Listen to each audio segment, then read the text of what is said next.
Hello guys, so ito, sabi ko na nga ba, gulay, gulay, gulay. Hindi na kami mamamatay. Sobrang haba na ng buhay. So today's ulam namin, ginataang papaya na may bagoong na alamang, na may alimango kasi 'di ba may nagbigay na naman sa atin ng alimango si Manay Tiray. Thank you Manay Tiray.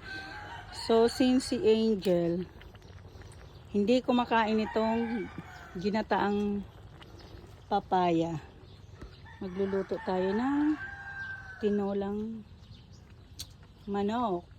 So yan, diba ang dami naming biyaya dito kahit kami ay mahirap lamang.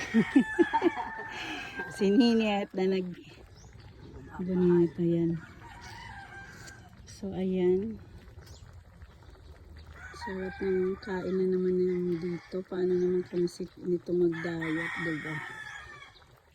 Hindi uso ang diet dito sa probinsya.